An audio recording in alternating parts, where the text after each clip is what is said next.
Good morning, Scott here, known as Cantaloupe to some online, and I'm bringing a subject to you that's interesting to me. It might be of interest to you or someone you know, and that is life out of balance. And I want to start by saying this is a legitimately large subject and probably won't fit into a 10-minute video or less.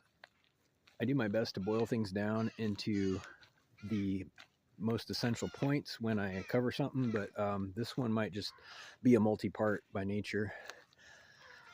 Life out of balance. What do I mean exactly? Well, I'm going to start with an example uh, of technology and where it intersects with the Western economic model. And that might sound dry, but it's going to make a lot of sense here in a second, I hope. So,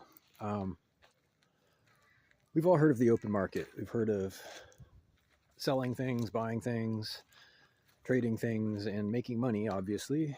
It's a core principle of capitalism, which is our advertised economic model. It's not exactly what we do, but it's closer than other alternatives that we've heard about. So, with this in mind, technology has an unpleasant feature to it.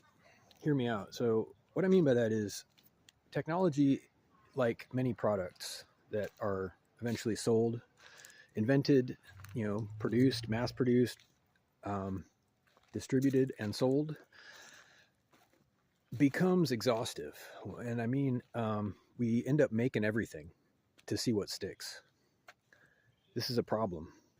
This is a problem because we don't know if something's going to even be helpful. The metric we use typically is whether or not we can convince people to buy it. And there's, countless examples of when things aren't entirely helpful, but they get traction just because of the marketing and sales involved. It's called artificial demand, and it's a big thing. That's a whole different video, but I'm kind of building up to the point. I'm getting to the point of the invention involving an inventor who may have some insight, some creativity, some experience, some natural abilities to connect things mentally. And there's a great deal of intellectual background that goes into inventing anything. However, when a product is then formally documented and planned for production, whatever the product is, whether it's a gun, whether it's a washing machine or a dishwasher, whether it's a telephone or a computer, it is no longer in the control or under the discretion of the inventor anymore. And this is a feature of our economic model. Here's the point. When the goal and the expectation is that whatever things are being invented should be tested in the marketplace, you're designing a system that has no oversight. The people who end up using it, by definition and by design, have no wherewithal to use those things. And in the case of things like guns, in the case of things that are prone to abuse or misuse, maybe not intentional misuse, but misunderstanding, poor use, or having secondary effects, byproducts of using it that the inventor probably knew about and cared about, but who is no longer in the picture, suddenly you have a problem. And this might sound like it sounds like a lot of words, I'm sure, but it also might sound a little bit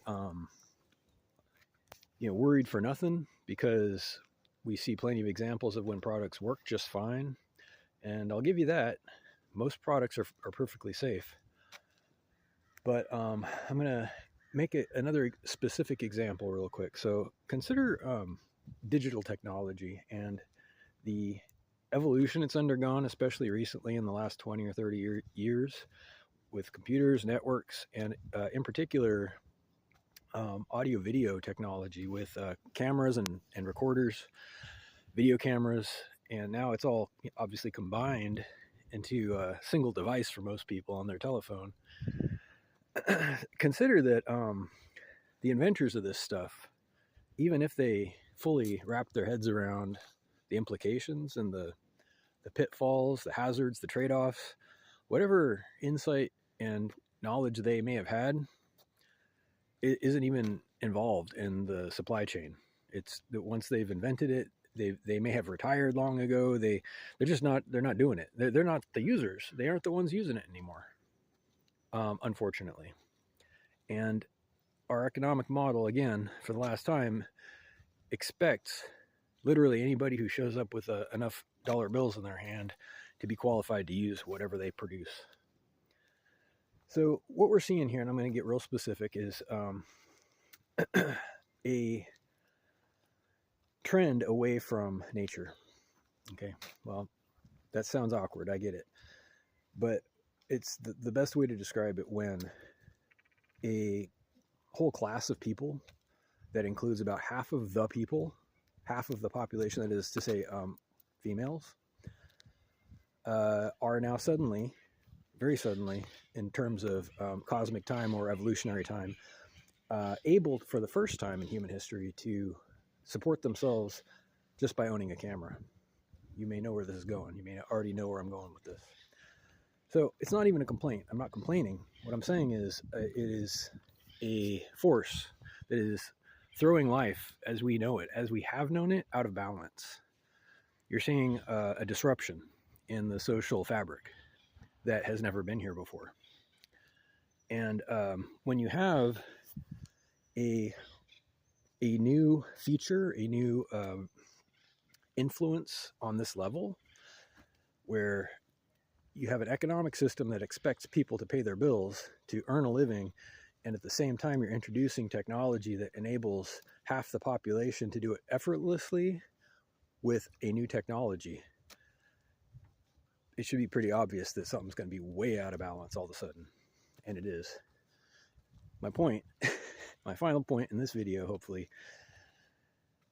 is that when this happens, in this case in particular, we react to it. As a culture, as a society, we have administrators who say, okay, well, if there's a problem, there's a solution.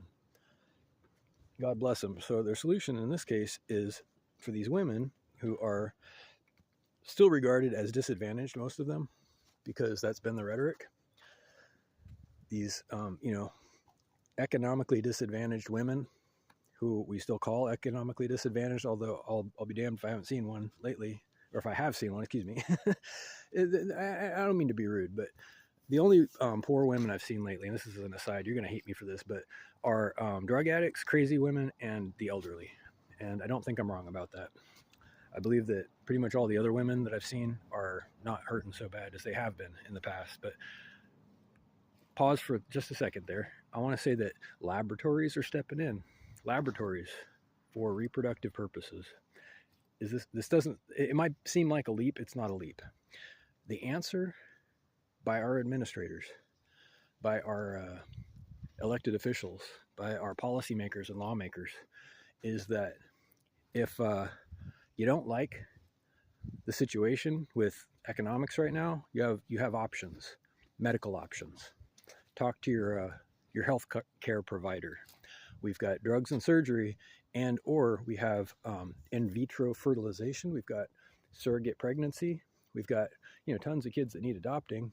We've got foster parenthood. We've got a lot of options if you don't want to just be traditional and let the man provide.